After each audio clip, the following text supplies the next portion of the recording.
13వ తారీఖున మనందరికీ తెలిసిందే సార్వత్రిక ఎన్నికలు మరి ఆంధ్రప్రదేశ్ రాష్ట్రంలో జరగబోతా ఉన్నది. గౌరవ ముఖ్యమంత్రి జగన్మోహన్ రెడ్డి గారు యొక్క పరిపాలన, మా ప్రోగ్రెస్ కార్డు ఇది, మేము చేసింది ఇది అని ప్రజల ముందరికి పెట్టి మేము ఎన్నికలకు వెళ్తూ ఉన్నాం. మరి చంద్రబాబు నాయుడు గారు 2014లో ముఖ్యమంత్రి చేసినప్పుడు 640 హామీలు ఇచ్చి ఉన్నాడు. ఆ 640 హామీలు ఈ రోజున తెలుగుదేశం వెబ్సైట్లో చూస్తే అది మన కంటికి కూడా కనబడదు, డిలీట్ చేసేసారు.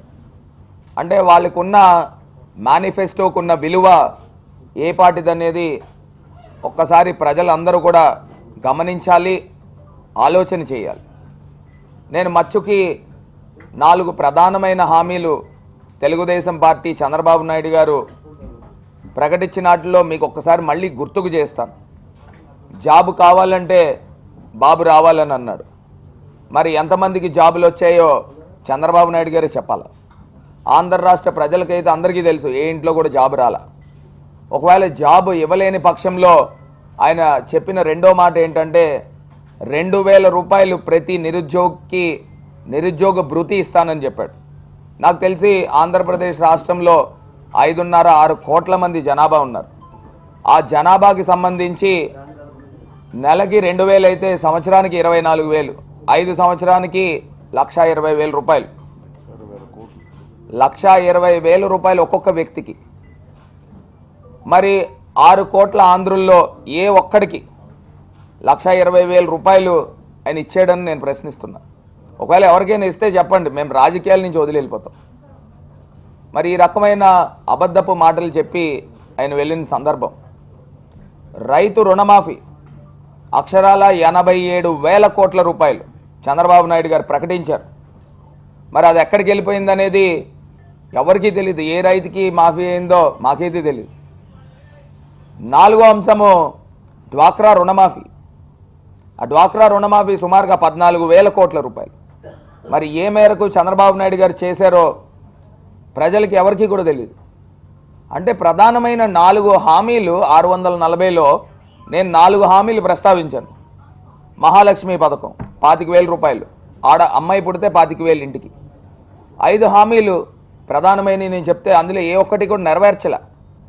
అంటే చంద్రబాబు నాయుడు గారు నోట్లోంచి వచ్చిన మాటలు కానీ లేకపోతే మేనిఫెస్టో కానీ ఇవన్నీ కూడా అబద్ధాలు. మరి చంద్రబాబు నాయుడు గారిని ఏమని పిలవాలో ఆంధ్రప్రదేశ్ ప్రజలు ఒకసారి ఆలోచన చేయాలి. ఇది చంద్రబాబు నాయుడు గారు. మరి మా జగన్మోహన్ రెడ్డి గారు ప్రియతమ ముఖ్యమంత్రి చెప్తా ఉన్నారు, నేను ప్రకటించే మేనిఫెస్టో నాకు భగవద్గీత, నేను ప్రకటించే మేనిఫెస్టో నాకు ఖురాన్, నేను ప్రకటించే మేనిఫెస్టో నాకు బైబిల్ అని మరి ముఖ్యమంత్రి గారు చెప్తా ఉన్నారు.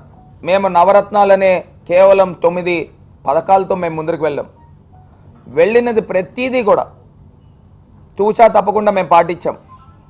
అమ్మఒడి అయితే కానివ్వండి, చేయూత అయితే కానివ్వండి, 3,000 రూపాయల పెన్షన్ నేరుగా వాలంటీర్ పిల్లలతో ఇప్పించడం అయితే కానివ్వండి, రైతు భరోసా అయితే కానివ్వండి. ఇవాళ గతంలో మనం ఈనాడు మిత్రులు ఉంటే ఉన్నారు లేదు నాకు తెలియదు. ఇక్కడ గతంలో ఈనాడు పేపర్ తెరిస్తే 5-6 సంవత్సరాలు ఇలా తెరిచి చూస్తే రైతులు ఉరి వేసుకుని చనిపోయిన ఫోటో ఫ్రంట్ పేజీలో వేసేవారు.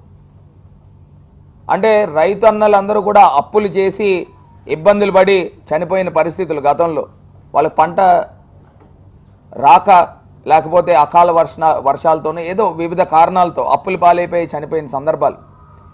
ఈ గడిచిన 5 సంవత్సరాలు డిస్పైట్ ఆఫ్ కరోనా 5 సంవత్సరాల్లో ఎప్పుడైనా ఈనాడు పేపర్లో కానీ లేకపోతే తెలుగుదేశం పార్టీకి ఎఫిలియేటెడ్ పేపర్స్లో ఒక ఫోటో అయినా చూసామా అని అడుగుతా ఉన్నా.